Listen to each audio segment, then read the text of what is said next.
All right, the reason I'm making this video is because on Instagram, I'm way behind on posting, like 2 months plus. It's really hard to edit.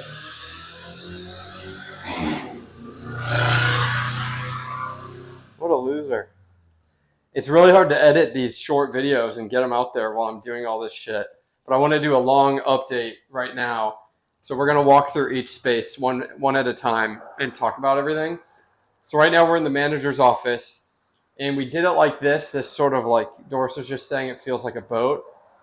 I actually don't know what the term, it's not shiplap, it's paneling, and it's stained because I saw an image of another hotel property that basically did the same thing, down to the blue check-in desk.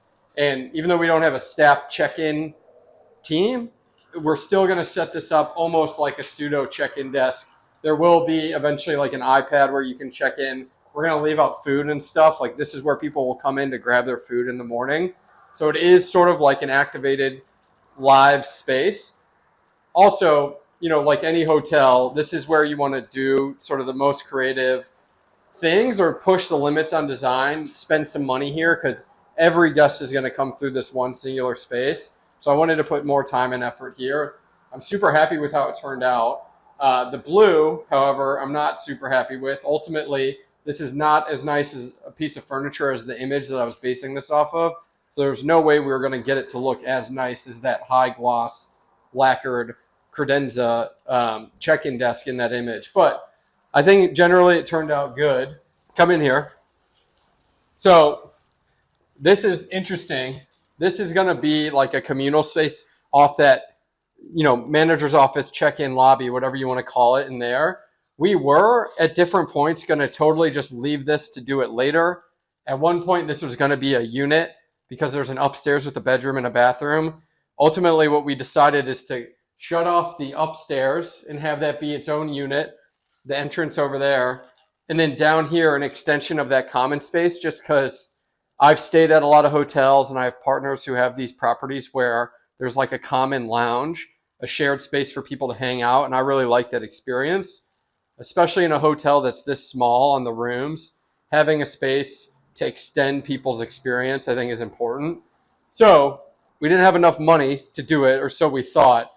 And we pivoted to basically we were going to close it off to like right here and do a small little bodega thing just with like countertops and a couple fridges, one for guests to put their own stuff in and one for guests to purchase things out of. But what we realized, a couple things. Number one, it's not going to be that much more expensive to extend the wall out that way, build counter space like we were planning to, but just spread things out. And number two, a sink is so imperative. This space will never be for people to like bake a Thanksgiving turkey or a cake or something extreme, but it will be to like prep a sandwich, or if you get food catered or brought in, just like plate it, make a drink. You need a sink at the very least for all of that. That is where the plumbing is. So ultimately, just the other day, we decided to open this up, just go for it right now. And what we're telling ourselves is later, we are going to come in and make the change of basically moving that door over and then popping this wall back here so that people can access this bathroom from the common space. Who knows, once you build this out, like, are we really going to come back here and do that? I think so. It's not that crazy of a move, but certainly when we thought we were only going to extend the door to over there, it made sense that we were obviously going to come back through and finish this out later. I kind of wanted to go with that patient approach for two reasons: to have more money to spend in here and to get a chance to see guests come through the property and talk to them and figure out what they actually want. But I also think going for it now and going scrappy, I like that. I think it's going to make us be scrappy and like find unique and creative ways to create a cool space, which if you do it right, those end up being the coolest, right? Finding reclaimed pieces, things that we can get for cheap, putting it together in a good way, I think can create the best outcomes, even better than spending a bunch of money. So that's where we've left it with the common space here. All right, so we'll check out the rooms. Basically, the update here is I got Eugene to agree to do 4 of these bathrooms to keep the yellow tile. You can see in this one, and it took a lot of convincing, but ultimately got it done. And when I was like working through that, I just realized like the design is different. in a lot of the rooms we have this green velvet chair, and I was like, green velvet and yellow tile, like that just doesn't make sense. And I remembered what some of my like hotel developer mentors have told me, how important room differentiation can be just for revenue optimization and just offering people different experiences, offering things at a different price point. It's a positive for the property and for the guest. And I saw it as an opportunity to do that. So I wanted to create just a slightly different design concept in the room. I had the idea for the yellow tile bathrooms to be the sunshine suites, the 4 of them. And I just changed what I could in the design. Now we're still missing a lot of furniture, but like, for example, obviously the bed, the mattress, the TV, the desks, certain things aren't going to change room to room. So how do you make like a differentiated aesthetic? Well, things like the sconces, the chairs, the lamps. In the sunshine suites, I went more, I actually don't know at all what the word would be, maybe like natural or just like light. And the other rooms are like cleaner and contemporary. For example, there are sconces in the other rooms. It's like a metal, right? So it's a little bit colder and cleaner. And here we've got these handmade ceramic sconces. That's just an example of how I've created this differentiation. We're going to end up with 5 different room types. So we're going to have what we're calling our Queen Standard and Queen Deluxe. Those are the non-yellow tile rooms. The difference between those two is the Queen Deluxes are bigger and they have a little desk in the corner. Then we're going to have the 4 sunshine suites, all of which have a desk and all of which are bigger, and they have this slightly different design aesthetic in the bathrooms.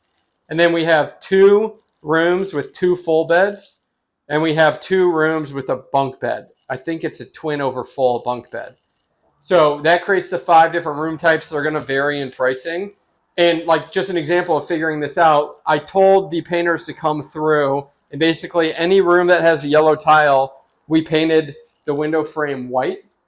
In any room that we're not doing the yellow tile, we painted the window frame yellow. And I wasn't thinking fully about the program of, the differentiation of these rooms. And I realized when I first did it, 2 of the sunshine suites had desks and 2 of them didn't.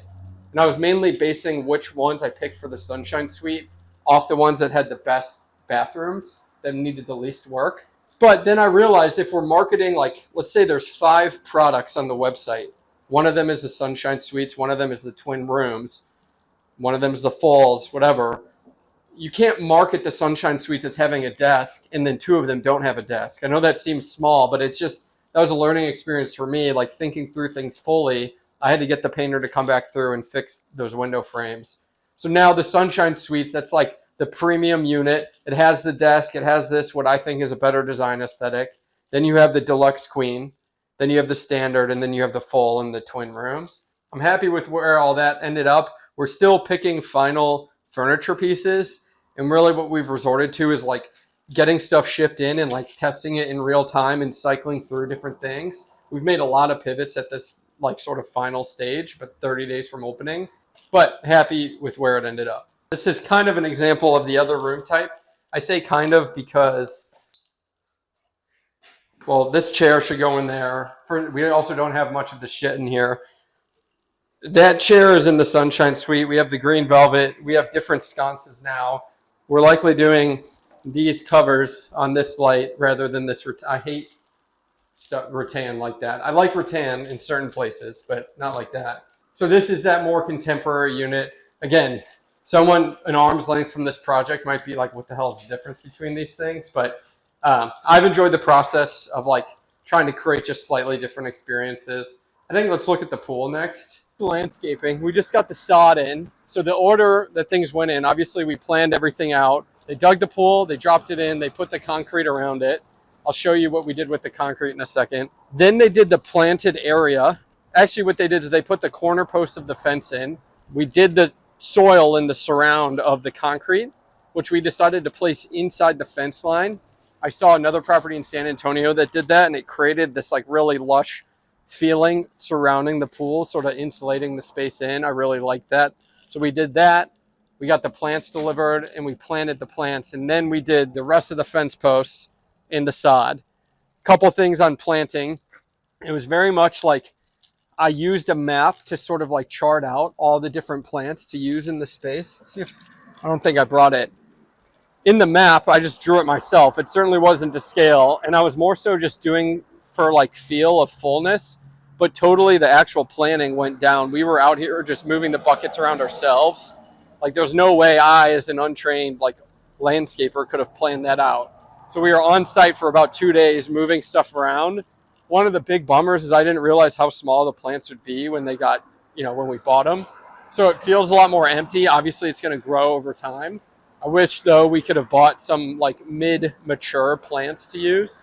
One thing we did is up front, we created this like separate bed. And what that's doing is it's creating a little bit more insulation of the yard and the pool area from the road. We're going to have a fence up front, but where the opening is now, it's going to remain open for people to enter. So there will always be a little bit of connection to the road. And hopefully once that really grows in, that front patch, it will provide some like just the illusion or feeling of a little bit of separation. In the yard space, we're going to do a badminton court just with like these ropes that create the court in the grass, and then the posts and the net, and maybe like some seating alongside of it. Obviously, the pool is the primary thing. And we're going to have seating right here outside the manager's office under this overhang. So we got these plants, these ferns we love. We're worried about them dying in the heat, but Doris behind the camera ideally can keep them alive. I tried out these numbers. I like the numbers. The color obviously is good. It's on brand. I don't like the tiles just too close to this brick. We're going to try a couple other types. These products I'm ordering. I think one thing we could do to make this work is just cut out a little wood square and then you like stain some wood and put it behind it. These are like $13 outdoor sconces. This is an area where like ultimately we decided to not invest. Back and forth on that. I think these are probably one of the more important pieces and maybe could have done something cooler, but I think it's fine. I think ultimately my big thought with this project and having, just learning as I go, right? This is one of my first. This will never be like a nice place. There's a place in town called the Pearl. It's like a nice, I don't think it's that nice. It's a nice hotel. This will never be that. So what's going to make this good is like a feeling of like authenticity and just realness and care. And so ultimately the best way that you could do that is almost by combining like cheap things in just a unique and interesting way and finding the certain places to really, really invest and double down, like the bed frames we built. I think the fact that we went out of our way and spent a ton of time, effort, and money to build custom furniture on a project where 90% of people would never do custom furniture, that's starting to make it feel like, okay, there's like a sense of place here. The ownership cares. Like it's just a feeling you get. And so not to get off track, like ultimately $13 thing, it's fine because the fucking lamps are not going to be what makes people happy when they stay here. But, nitpicking a little bit. So ultimately we went with champagne on the doors, which is just like a lighter shade of the beige. So around the door frames and then the windows, it's a lighter beige than the brick. We tested some blues that matched our brand blue. We'll go show them your door over here, Doris. I actually think this door turned out great, and it made me regret the windows a little bit. This is called Sea Cove Blue from Sherwin-Williams, and it's a pretty direct match to one of the blues in our branding. And I had painted the corner windows over here. I'll clip in a clip of that. And I thought the window itself looked good, but just a singular window. When I started to think about like all 40 or 50 of these windows being blue, and then we have a sign that's cream and blue and orange, and we have orange chairs, and it just felt like we were trying too hard to make the branding like go throughout the property. So if this looks a little bland, I'd rather have that than like to be trying too hard. We do need more color, I'm realizing, but I think the ways we're going to achieve that color and texture is like the doormats. The doormats don't have to be blue, but I think it will add something to it. I think having a bunch of terracotta pots, which is like kind of orange, will help. I think we're going to do like some chairs and small tables around this space. Not at every room, but maybe for the 27 rooms, we do like 15 chairs or something. I think that will add like little bits of color. And then most importantly, it's going to be the ferns. Having these plants, if we can keep them alive, will be really great and important. And then I really want to we're going to do as much vegetation and planning as we like possibly humanly can on this. And so having like areca palms and sort of potted plants along here too.